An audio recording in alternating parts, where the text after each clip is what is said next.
Hey guys, Dan McGuire here for Radcliffe Custom Rods Pro Staff. And I want to talk to you today, spend a little time talking about something that I really don't know a whole lot about. And I know that some of you out there that know me are thinking to yourselves, you know what, McGuire, you spend an awful lot of time talking about things you don't know a whole lot about. But today it's true. I want to talk to you about long rods. And I've been fishing a Radcliffe Power Noodle now for a couple years. In fact, I think I probably have one of the first Power Noodles that Dale and Eric ever made. And so again, I've got quite a bit of knowledge about that and a lot of time behind fishing a Power Noodle. But ever since then, Dale's been on me. He's like, hey, Dan, he said, you got to try one of our long rods. You really have to fish one of our long rods. And it's not that I don't want to fish one of their long rods. It's just that most of the time that I'm fishing panfish, other than a couple early ice bites, I'm fishing water that's greater than 8 to 10 foot of water. And so that kind of takes a long rod out of the equation, as long rods tend to really shine when you're fishing water less than 10, less than 8. And so, again, to Dale's urging, I did here just recently get on a shallow water bite and take that long rod for a test drive. So let me talk a little bit about some of the features and things that I found from my limited time using one of the Radcliffe long rods. First thing I'm going to talk about is the sensitivity and that with this rod. The rod that I'm using is 57 inches long. It's a graphite rod and it comes with a carbon fiber handle. And let me tell you, this rod certainly was a feel rod. I could really feel the bites on this rod. And, you know, I'm a big fan of the carbon fiber grips. And one of the things that I hear about the carbon fiber grips, especially Dale and Eric do a great job of finishing these things off. They have a glass or a mirror-like finish to them. And one of the things I've heard is aren't the carbon fiber grips slippery? And they're not. They're absolutely the opposite. The way this grip is finished off, it's almost tackified.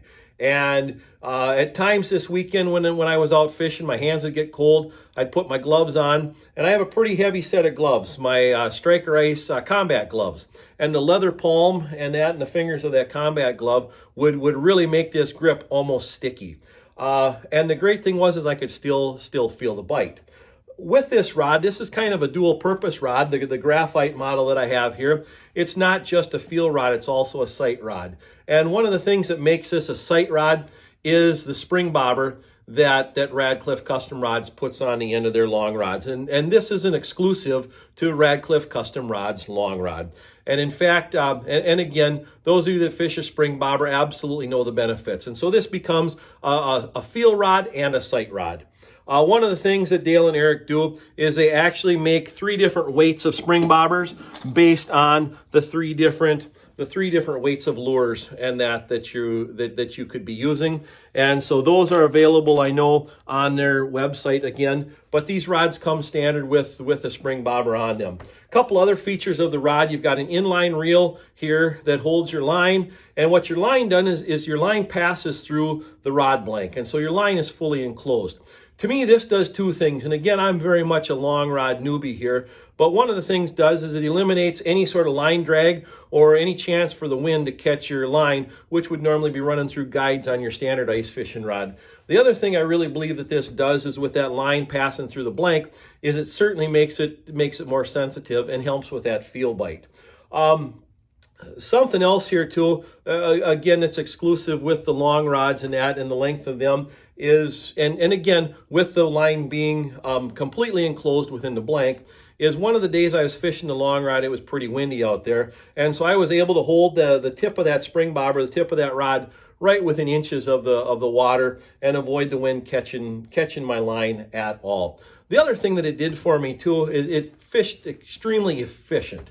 You know, you always have about the same amount of line out. You can adjust that by where your rod tip's at as far as the depth of water that you're fishing, but I did a lot of hole hopping. It was pretty rare that I caught consecutive fish out of the same hole, so I was moving around a lot. Just lift the jig up out of the water, grab the markham, and away you go. So those are all some great features of the Radcliffe long rod. One other thing I want to point out too, Dale set me up with one of their rod transporters. And so again, these are available through Radcliffe Custom Rods. I do a ton of fishing off the back of my four-wheeler, and I could strap this to the front rack, throw the rod in there, and not have to worry about it getting broke, bouncing around, falling off, or anything like that. So certainly think that having a rod transporter is a great thing. So I'm hooked. I'm sold. Definitely a long rod will become part of my panfish arsenal, and that in the future, specifically when I'm looking at fishing a really good shallow water bite. So hopefully that helps, and those of you that are on the fence about a long rod, you got to try one. For more information, check us out at radclifferods.com or visit us on Facebook.